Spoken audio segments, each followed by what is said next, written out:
झांसी में सरकार की 108 एम्बुलेंस सेवा पर सवाल उठने लगे हैं। आपात स्थिति में ये सेवा मरीजों को केवल सरकारी अस्पतालों तक ही पहुंचा रही है, जबकि कई बार वहां सभी सुविधाएं उपलब्ध नहीं होती। सुपर स्पेशलिटी अर्थात हॉस्पिटल के निदेशक नितिन चौधरी और जनरल मैनेजर विकास कुमार ने इस नियम में संशोधन की मांग की है। उनका कहना है कि जब राज्य के नए कई निजी अस्पताल पहले से ही आयुष्मान योजना से जुड़े हैं, तो 108 एम्बुलेंस को उन्हें भी मरीज लाने की अनुमति दी जानी चाहिए। उनका तर्क है कि आपात स्थिति में मरीज की जान बचाने के लिए नजदीकी और सभी सुविधाओं से युक्त अस्पताल तक पहुंचाना सबसे जरूरी है।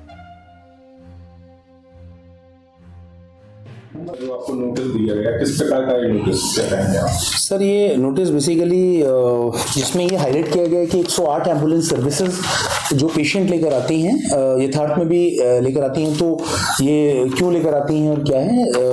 ये यथार्थ में पेशेंट ना लेकर आए,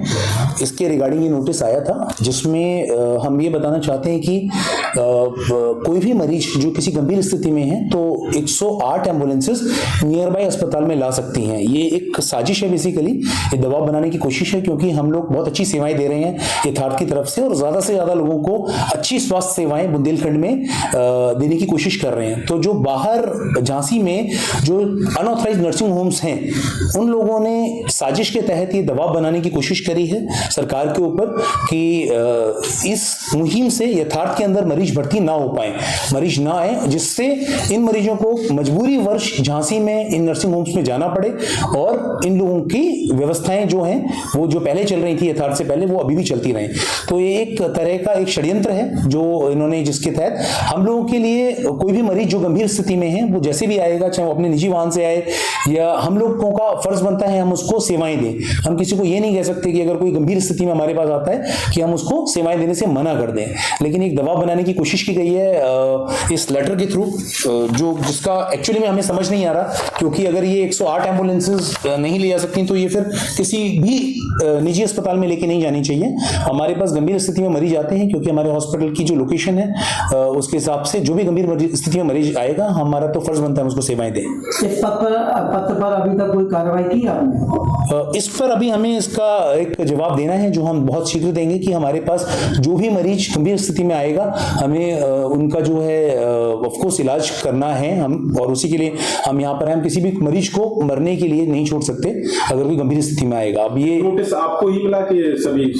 तो सर, ये अभी हमें मालूम नहीं, लेकिन जितना हमें पता चला है कि हमें इशू कराया गया है, हमें ही मिला है ये नोटिस, ये ऐसा अभी तक पता चला है। बट अभी इसकी जानकारी ये पता नहीं है कि बाकी लोगों को मिला है कि नहीं मिला है, लेकिन ऑफ कोर्स ये केवल यथार्थ के लिए नहीं होना चाहिए। ये जो कानूनी अगर कोई गाइडलाइन निकलती है तो वो सभी प्राइवेट नर्सिंग होम्स के लिए होती है, तो ये सभी के लिए एप्लीकेबल होगी। हमारा जो एक उद्देश्य है वो केवल ऐसा नहीं है कि हम 108 से मरीज यहाँ पर आए, और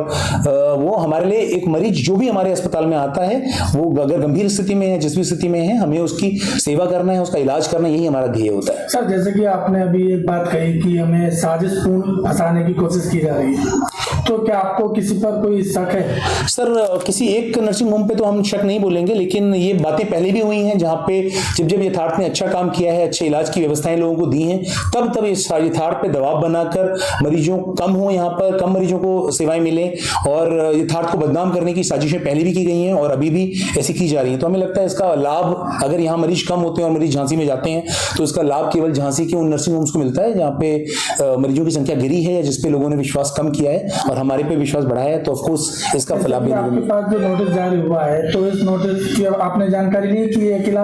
यथार्थ के लिए दिया गया या और भी हॉस्पिटलों के लिए दिया गया? सर, हमने पता किया था तो बोला कि ये सभी के लिए है, ये गाइडलाइन जो जारी करी गई है सभी के लिए गाइडलाइन जारी की गई है, लेकिन ये गाइडलाइन जो जारी की गई थी इस पे दोबारा से नोटिफिकेशन भेजना, जो कि 13 तारीख को अभी आया है, आज 14 तारीख है, कल आया था ये नोटिस, तो हमारे पास आना, तो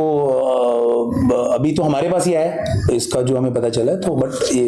अब इस पर जैसे कि आपने जो प्रेस कॉन्फ्रेंस कर आपने जानकारी दी है, अब इस लेटर के बाद आपका क्या कदम होगा?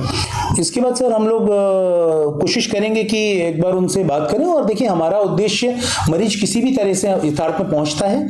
किसी भी वाहन से किसी भी साधन से पहुंचता है, हमारा उद्देश्य केवल उसको इलाज देना है, हम इसका जवाब देंगे, और उद्देश्य हमारा केवल मरीजों को अच्छी सेवा देना है।